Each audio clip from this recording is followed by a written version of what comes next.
سماجی کاری ایک صحیح بخاری نمبر 13 میں موجود ایک حدیث میں حضور نبی اکرم صلی اللہ علیہ وآلہ وسلم نے نصیحت فرمائی ہے کہ کوئی شخص اس وقت تک سچا مومن نہیں بن سکتا جب تک وہ دوسروں کے لیے وہی پسند نہ کرے جو اپنے لیے پسند کرتا ہے۔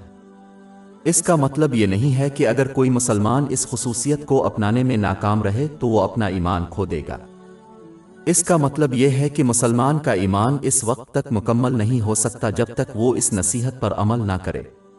یہ حدیث اس بات پر بھی دلالت کرتی ہے کہ مسلمان اس وقت تک اپنا ایمان مکمل نہیں کر سکتا جب تک کہ وہ دوسروں کے لیے بھی وہ چیز ناپسند نہ کرے جو اپنے لیے ناپسند کرتا ہے۔ اس کی تائید صحیح مسلم نمبر 6586 میں موجود ایک اور حدیث سے ہوتی ہے۔ یہ نصیحت کرتی ہے کہ امت مسلمہ ایک جسم کی مانند ہے۔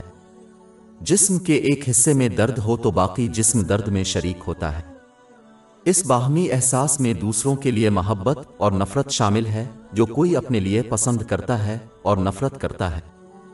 ایک مسلمان کو یہ درجہ صرف اس وقت حاصل ہو سکتا ہے جب اس کا دل بغض و عناد سے پاک ہو۔ یہ بری خصلتیں ہمیشہ انسان کو اپنے لیے بہتر کی خواہش کا باعث بنتی ہیں۔ پس در حقیقت یہ حدیث اس بات کی طرف اشارہ ہے کہ انسان کو اچھی خصلتوں کو اپنا کر اپنے دل کو پاک کرنا چاہیے، جیسا کہ معاف کرنے والا ہونا اور حسد جیسی بری خصلتوں کو ختم کرنا چاہیے۔ یہ صرف قرآن پاک کی تعلیمات اور نبی کریم صلی اللہ علیہ وسلم کی روایات کو سیکھنے اور اس پر عمل کرنے سے ہی ممکن ہے۔ مسلمانوں کے لیے یہ سمجھنا ضروری ہے کہ دوسروں کے لیے بھلائی کی خواہش کرنے سے وہ اچھی چیزوں سے محروم نہیں ہوں گے۔ اللہ تعالیٰ کے خزانے کی کوئی حد نہیں، اس لیے خود غرضی اور لالچی ذہنیت اختیار کرنے کی ضرورت نہیں۔ دوسروں کے لیے بھلائی کی خواہش کرنے میں دوسروں کی مدد کرنے کی کوشش کرنا بھی شامل ہے، جیسے کہ مالی یا جذباتی مدد۔ اسی طرح ایک شخص چاہتا ہے کہ دوسروں کی ضرورت کے وقت ان کی مدد کرے، اس لیے اس محبت کو صرف الفاظ سے نہیں بلکہ عمل سے ظاہر کرنا چاہیے۔ یہاں تک کہ جب کوئی مسلمان برائی سے منع کرتا ہے اور ایسی نصیحت کرتا ہے جو دوسروں کی خواہش کے خلاف ہو تو اسے نرمی کے ساتھ ایسا کرنا چاہیے جس طرح وہ چاہتے ہیں کہ دوسرے انہیں اچھی نصیحت کریں۔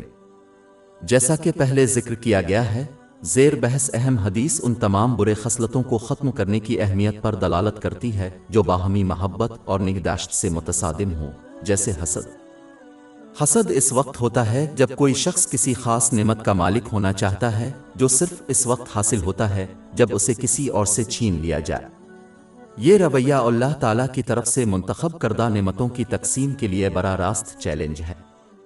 یہی وجہ ہے کہ یہ کبیرہ گناہ ہے اور حسد کرنے والے کے نیک اعمال کو برباد کرنے کا باعث ہے۔ سنن ابو داؤد نمبر 4903 میں موجود ایک حدیث میں اس کی تنبیہ کی گئی ہے۔ اگر کوئی مسلمان دوسروں کے پاس حلال چیزوں کی خواہش رکھتا ہے تو اسے چاہیے کہ وہ اللہ تعالیٰ سے دعا کرے کہ وہ اسے وہی چیز عطا کرے جو دوسرے شخص کو ضائع نہ ہو۔ ان کی برکت۔ اس قسم کی حسد جائز ہے اور مذہب کے پہلوؤں میں قابل تعریف ہے۔ صحیح مسلم نمبر 1896 میں موجود ایک حدیث میں اس کی نصیحت کی گئی ہے۔ حضور نبی اکرم صلی اللہ علیہ وآلہ وسلم نے یہ نصیحت کی ہے کہ مسلمانوں کو صرف اس دولت مند سے حسد کرنا چاہیے جو اپنی دولت کا صحیح استعمال کرے، اور ایک ایسے علم والے سے رشک کریں جو اپنے علم کو اپنے اور دوسروں کے فائدے کے لیے استعمال کرتا ہے۔ ایک مسلمان کو نہ صرف دوسروں کے لیے جائز دنیاوی نعمتوں کے حصول کے لیے محبت کرنی چاہیے بلکہ ان کے لیے دونوں جہانوں میں دینی برکات حاصل کرنا چاہیے۔ در حقیقت جب کوئی دوسروں کے لیے یہ خواہش کرتا ہے تو اسے اللہ تعالیٰ کی اطاعت میں، اس کے احکام کی تعمیل کرنے، اس کی ممانعتوں سے اجتناب کرنے اور تقدیر کا مقابلہ کرتے ہوئے رسول اللہ صلی اللہ علیہ وسلم کی روایات کے مطابق صبر کے ساتھ کوشش کرنے کی ترغیب دیتا ہے، اور اس پر درود ہو۔ اسلام میں اس قسم کے صحت مند مقابلے کا خیر مقدم کیا گیا ہے۔ باب 83 المطفین آیت 26، تو اس کے لیے حریفوں کو مقابلہ کرنے دے۔ یہ ترغیب ایک مسلمان کو اپنے کردار میں کسی خامی کو تلاش کرنے اور اسے دور کرنے کے لیے اپنا جائزہ لینے کی بھی ترغیب دے گی۔ جب یہ دونوں عناصر معنی کو یکجا کرتے ہیں، اللہ سبحانہ و تعالی کی مخلصانہ اطاعت میں جدوجہد کرتے ہیں اور کردار کو پاک کرتے ہیں، تو یہ دونوں جہانوں میں کامیابی کا باعث بنتا ہے۔ اس لیے ایک مسلمان کو چاہیے کہ وہ نہ صرف دوسروں سے محبت کا دعویٰ کرے جو وہ اپنے لیے زبانی طور پر چاہتا ہے بلکہ اپنے عمل سے ظاہر کرتا ہے۔ امید ہے کہ جو اس طرح دوسروں کی فکر کرے گا اسے دونوں جہانوں میں اللہ تعالیٰ کی فکر حاصل ہوگی۔ اس کی طرف جامع ترمذی نمبر 1930 میں موجود حدیث میں اشارہ کیا گیا ہے۔ ہماری ویب سائٹ www.sheikhpod.com پر 400 سے زیادہ مفت e books, audio books, infographics, podcast اور بلاگ دستیاب ہے۔